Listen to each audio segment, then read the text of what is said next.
So has the bank of mom and dad been open for too long in your house?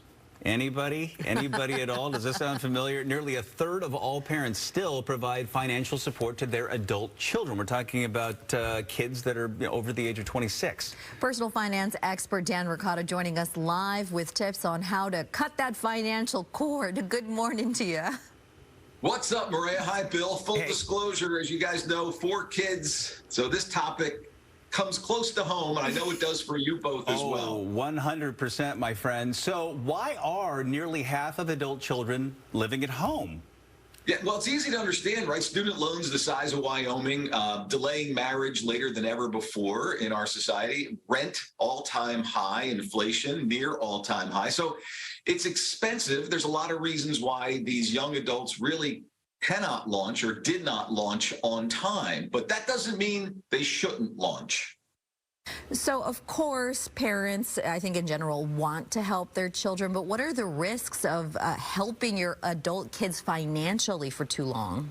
You're right, Maria. You and I and Bill, when we had these kids, we signed up for lifelong support of those kids. It doesn't have to be financial support, but love and emotional support for life, right? And by helping them financially as they're adults, it hurts us financially, right? And we're really not doing them any favors if we become financial train wrecks by helping them forever, right?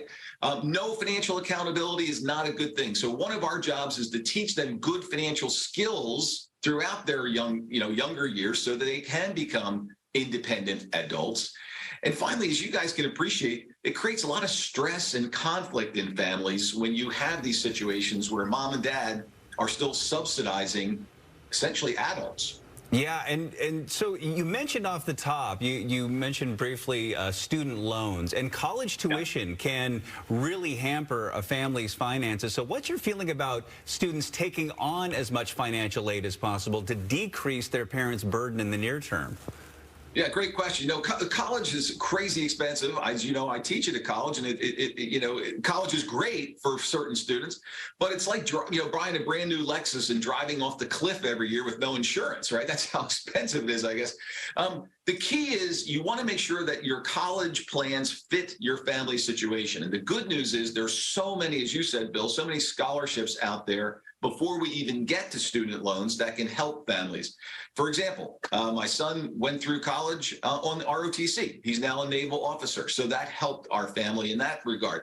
There's lots of ways to do it without becoming an indentured servant for the rest of your life to the student loan companies. Yeah, that's great stuff. Dan Roccato, always appreciate your insight, my friend. All right, my friends, we'll see you next week. Have a good weekend.